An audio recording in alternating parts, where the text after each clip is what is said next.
sensibility that people have commenting on that I think is really dangerous. And I think it's dangerous for all parties involved. There's not a word for how devastating that is to hear about, and so I think the environment just needs to be made a lot safer. Ariana Grande might be shining right now with her new role in the movie adaptation of the Broadway show Wicked, but the path that led to this moment was anything but glamorous. Behind those high notes and flawless performances is a story so heavy, it'll make you see Ariana in a whole new light. You see, for you to understand where this is going, we'll have to rewind way back to the time when most of you probably knew her as the bubbly Cat Valentine from Nickelodeon. But what if I told you that life wasn't as sweet and quirky as it seemed? No, not even close. From being picked on as a teenager in the spotlight to her recent jaw-dropping weight loss that has had everyone talking, Ariana has been under the microscope for years. In her own words, Hollywood has treated her like some kind of science specimen in a petri dish, picking her apart since she was just 16. Legit, the things this girl has endured would break most people. So as you may have already guessed, the glitz, the glamour, the Broadway magic we see today came at a cost, a dark cost. The kind that makes you content with simply being a viewer, but not being on set. Let's dive into the heartache, scrutiny, and straight up emotional wreckage that is Ariana's story. You might want to grab a cozy spot because this one's gonna hit hard. You know, I've been kind of doing this in front of the public and kind of been, you know, a specimen in a petri dish. When Ariana Grande opened up about her time on Nickelodeon, she didn't hold back. Her words painted a devastating picture of what life was like for child stars in Hollywood. Reflecting on her younger years, Ariana described the entertainment industry as an environment that treated kids like mere props, leaving them vulnerable to exploitation and without proper safeguards. It's a chilling reality, and her candid revelations added another layer to the ongoing conversation about child exploitation in Hollywood. Ariana's comments came during an appearance on the Pod Crushed podcast, where she shared how the pressure and lack of support she experienced as a teen star had long-lasting effects. And with heavy emotion, Ariana added that the environment needed to be made a lot safer. What better way than to hear it from someone with first-hand experience? Not only that, Ariana also expressed how kids in the industry are often isolated without proper guidance or protection, while being thrust into demanding roles at an age where they are never even aware that they are being exploited. This wasn't just about Ariana though, it's part of a larger, deeply disturbing pattern. You see, Hollywood has a dark history of mishandling child actors, and the scandals at Nickelodeon are just one example. The docuseries Quiet on Set, The Dark Side of Kids TV, highlighted several heartbreaking stories, including allegations against Brian Peck, who was the dialogue coach on set. Brian was accused of making individuals under the age to do inappropriate oral stuff at an age where they wouldn't have even realized this was wrong. Brian would later plead no contest to charges of abuse against a minor in 2004 and was ordered to register as an offender. For the longest time, people didn't know any of the children in question and who they were until this docuseries aired, only to learn that one of those minors was Drake Bell, a name many fans associated with the network's golden era. My name is Drake Bell, and I came here today to tell my story. Have you ever told your story publicly before? I have never told my story publicly. Drake would be in the dressing room or something, and in would pop Brian, and just touch Drake. You know, do things that, wait a second, what are you doing? Drake can put that on himself. Not only that, former child star of Zoe 101, Alexa Niklas, also came forward sharing an unsettling experience of wardrobe fittings where showrunner Dan Schneider would be super obsessed with her outfits, often making her wear short skirts. At the time, it seemed harmless, but looking back, it's extremely unsettling. Alexa also added that Dan Schneider would then take instant films of her in those outfits, and to date, she wonders what he would do with those pics. I mean, what did it matter to him what she was wearing? Dan Schneider would come into the wardrobe fittings, and I would come out and I would do the spin, and then they would take the Polaroid of me, and then he would say, "Can I have the Polaroids?" at the end. Now, when I look back at that, that's weird. Why does he want those Polaroids? Why does it really matter to him what I'm wearing? And he picked a lot of the times short skirts. Speaking of Dan Schneider, the internet went wild last year when Victoria Justice and Drake Bell exposed him. If you can recall, first it was Drake coming out with the most heartbreaking, jaw-dropping, mind-blowing expose about what Dan Schneider did to him when he was a kid actor under him at Nickelodeon. And then literally weeks after that, another former child star stepped forward. This time it was Victoria Justice, and what she revealed was nothing to smile about. In case you missed it, let's go down memory lane for a minute, just so you know that things were thick. Maybe you should play a woman who loves to make out with 2-foot tall guys who happen to be me. To shut him up, Tori gives him a big smooch. And this leaves Rex a shuddering mess who can't seem to think of anything, much less a good quip. Rex, take me home. It's hard to tell what Rex's reaction means. Either he was incredibly uncomfortable with the affection, or, more likely, he enjoyed Tori's kiss a little too much. Would you like a sausage? Sure, okay. Excellent. Here's a nice fat one. What kind of sausage is this? Oh, just sausage. You know. You want to get slapped with a sausage? Sure. There is so much to unpack here, as you can already tell. A lot of the jokes Dan Schneider created were in poor taste. And here are some more.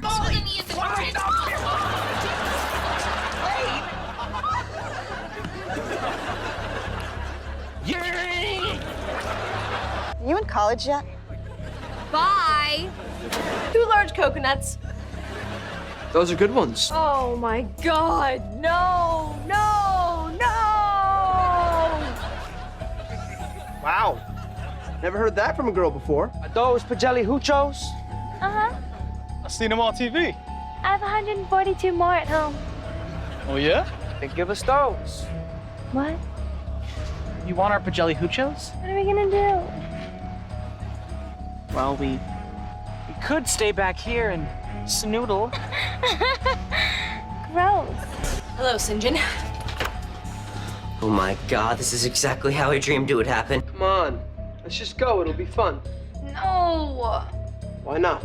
Because I didn't shower this morning and I had tuna fish for lunch and I told y'all some of these scenes were so uncalled for, especially in a kid's show. This is why people were surprised that Victoria was trying so much to cover for Dan Schneider, the same man who placed her in a lot of compromising situations. If you thought those scenes were gross, then wait until you hear this. I heard you swallow.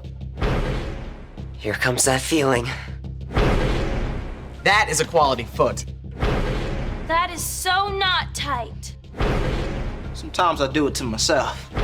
What about your spicy tuna balls? Believe it or not, those bizarre and disgusting taglines were always put at the end of every episode, and yeah.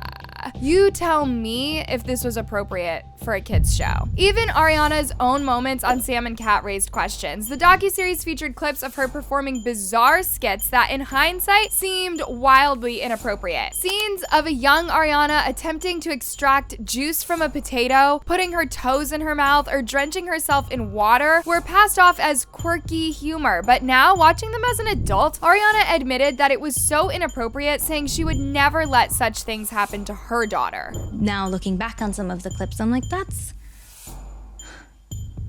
Damn, like, really? Yeah. And like, my daughter, you know, sorry to, No. you know, I just, you think about it, it's like, if I had a daughter, it's like, and These scenarios are solid proof of how the entertainment industry has blurred the lines between creativity and exploitation, leaving kids like Ariana to carry the weight of those choices into adulthood. For years, these stars were convinced that this was normal, that pushing boundaries was what made them special. But as Ariana and others look back, it's clear just how wrong it all was. that was something that we were convinced was like the cool thing about us, is that like we pushed the envelope with our humor, and the innuendos were like, we were told and convinced as well that it was like the cool differentiation. This isn't just about uncovering the past, it's about demanding change for the future. If kids are going to perform at such high levels, the least Hollywood can do is create environments where they're safe, supported, and most importantly, treated like the children that they are. This story is far from over, and the scars left behind by these experiences are a